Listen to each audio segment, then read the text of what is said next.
sunnah. Nggih, maka solusinya dua lah misalkan. Kalau nggak mufarokoh ya panjenengan legowo ngikuti imam tapi nanti di akhir sujud sahwi. Ini nggak jadi masalah. Artinya kalau imamnya paham itu memang penganut madhab yang suka kunut, jadi ya nggak jadi masalah.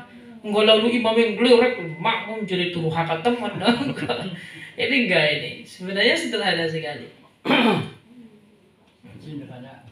Nggih, monggo. Assalamualaikum warahmatullahi wabarakatuh. Waalaikumsalam warahmatullahi wabarakatuh. Pernah mengikuti sholat berjamaah, imamnya bacanya kacau.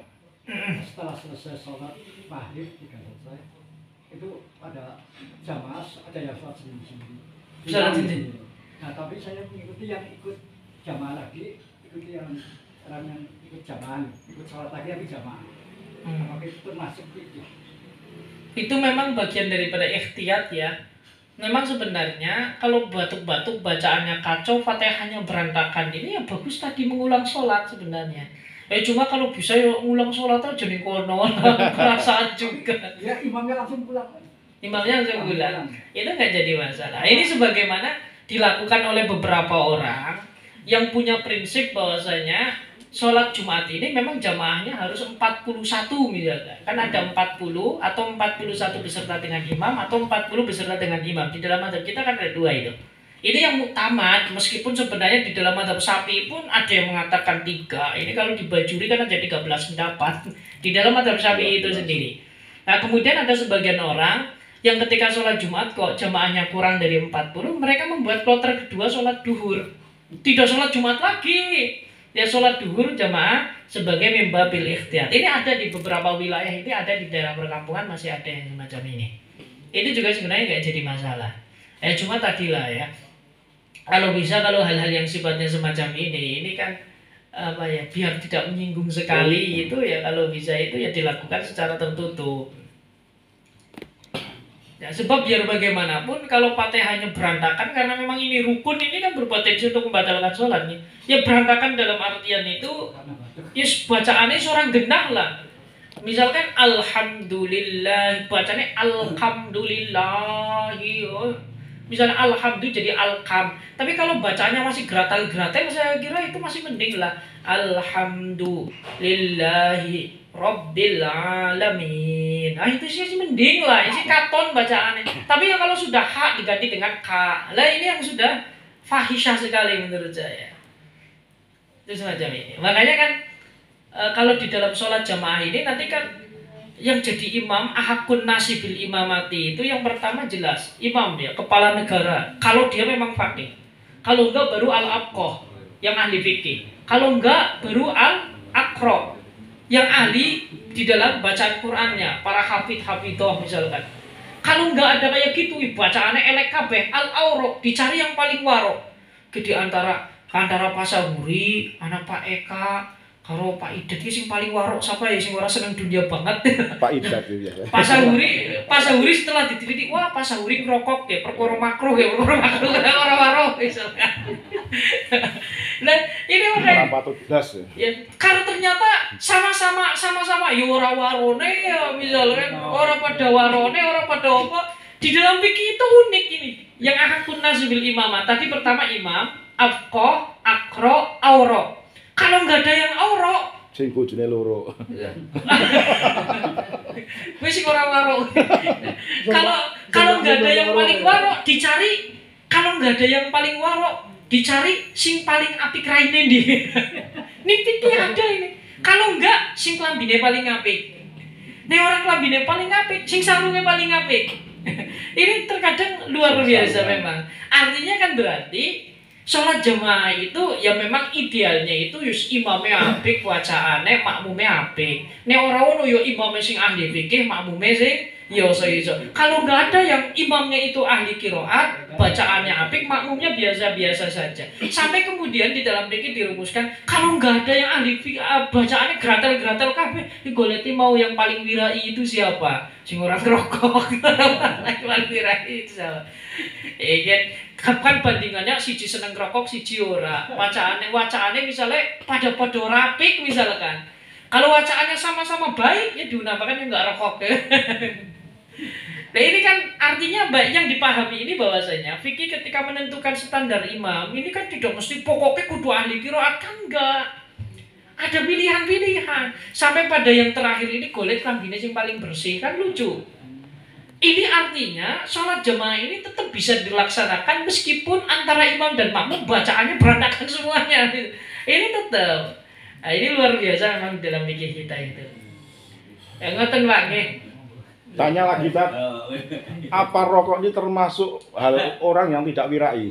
So, Rokok itu, saya ngerokok apa termasuk bukan orang yang bukan wirai? Iya, orang. Ya orang, karena orang rokok itu tak takok kok. jadi kayak gini, standar muru'ah ini. Iya ini rokok kok. Tapi kan izin harus ngomong. Ini. Standar muru'ah ini adalah standar yang nilainya ini akan bergeser sesuai dengan perubahan sosial. Dulu di zaman Nabi niku nek ono kiai mangan ning pasar wis dicatet.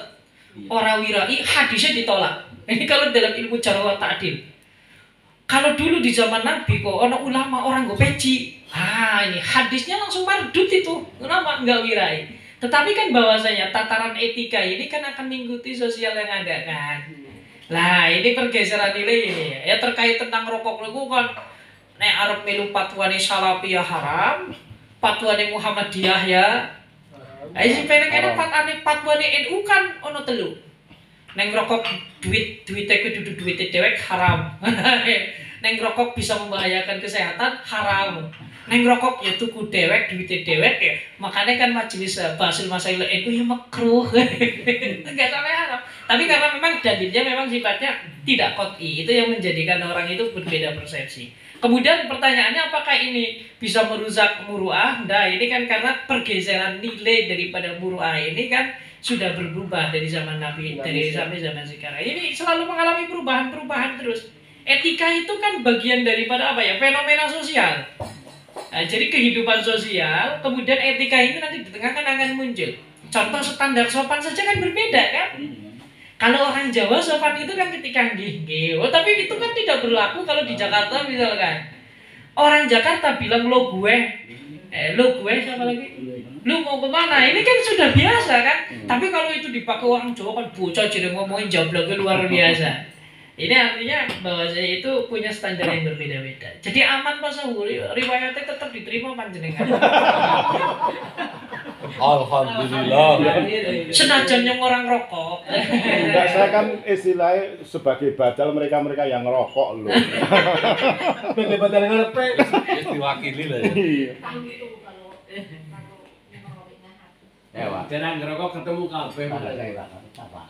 Siapa lagi makanya silakan. Monggo Bang Umar. Gini Pak, Nggih. masalah sholat makmum, kita lihat pada musim masjid di Masjidil Haram, pada sholat Jumat kan banyak jamaah yang jauh dari imam. Banyak di jalan raya Pak, yang kelihatannya komplek.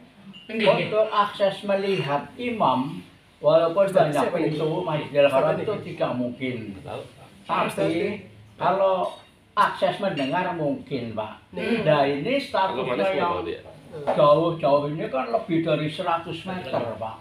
Pada saat musim haji sekarang ini, sholat Jumat, walah lebih dari 100 meter Pak. Nah ini statusnya gimana Pak? Pertanyaannya, makmumnya bersambung nggak dari pintu Masjidil Haram ke belakang luar? Yang di luar itu bisa melihat salah seorang makmum di depan pintu Masjidil Haram atau tidak? Orang nyambung gimana? Ya menyambung. Menyambung, Mbak Umar? Nyambung. Bisa melihat. Kalau itu nggak jadi masalah menurut madhab Syafi'i. Kalau tidak tadi, kalau hanya mendengarkan suara imam, kalau pakai madhabnya Malik nggak jadi masalah. Toh di Tunisia ini kalau sholat Idul Adha, Idul Fitri itu imamnya satu di masjid pusat pemerintahan. Sementara di masjid-masjid daerah yang lain itu melihat layar televisi. Ini nggak jadi masalah kalau versinya madhab Imam Malik. Kalau versinya madhab kita yang penting antara makmum yang di luar ini bisa melihat makmum yang paling akhir di Masjidil Haram. Ngoten Mbak Umar nggih? Nggih, Pak. Boleh angsal. Gimana? Boleh. Hukumnya boleh. Iya. Boleh. melebih tadi yang disampaikan 100 meter lebih jauh sekali. Mungkin di Indonesia masih mungkin ya Pak. Di Indonesia mungkin apa itu kemungkinan kecil untuk seperti di Masjidil Haram Pak. Misalnya Istiqlal itu ya masih kecil lah dibanding sana Pak. Di sana kan sudah luar biasa kan Pak. Masih. Nggih, mboten napa-napa Pak. Sama Bos. Lagi monggo ya. Jadi ke asal.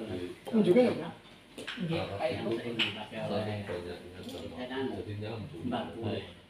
Nggih. 40 itu apa yang mungkin atau orang yang apa yang sudah punya KTP.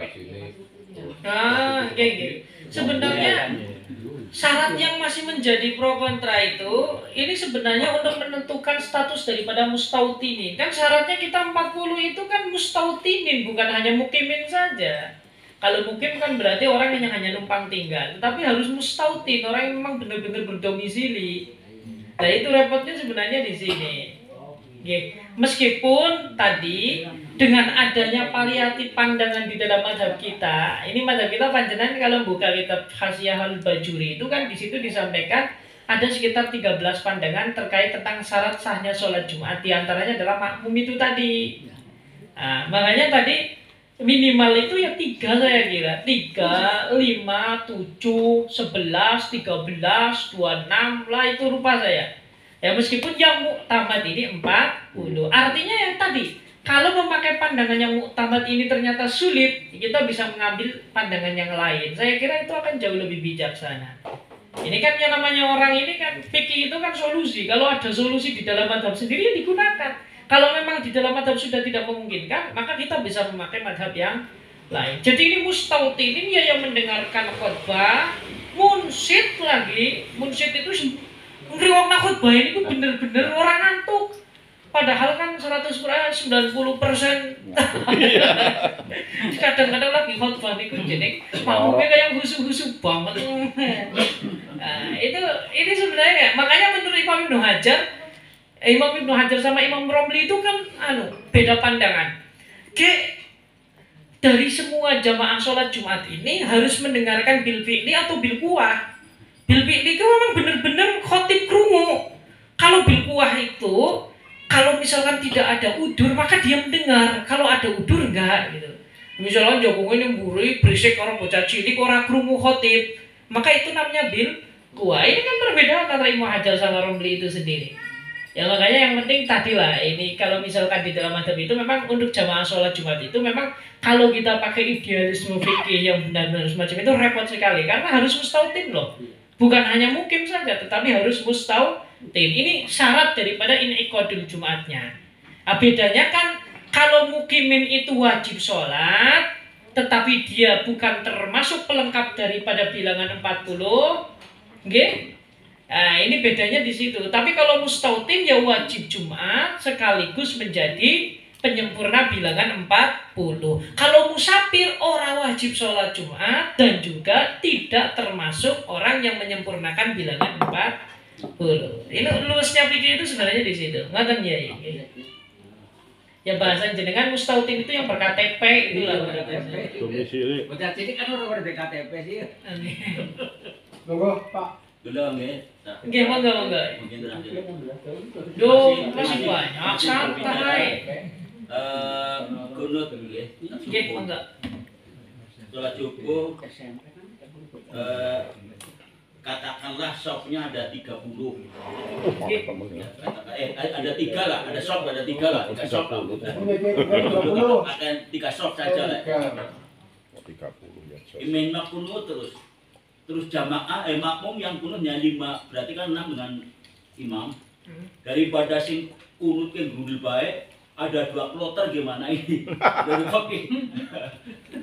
Jadi kon sing ora kunut kon sholat di situ, sing sing kunut sholat ada 2 kloter gitu. Enggak jadi masalah kalau memang dibuat kayak gitu. Seperti masjidnya jadi pisah. Ya.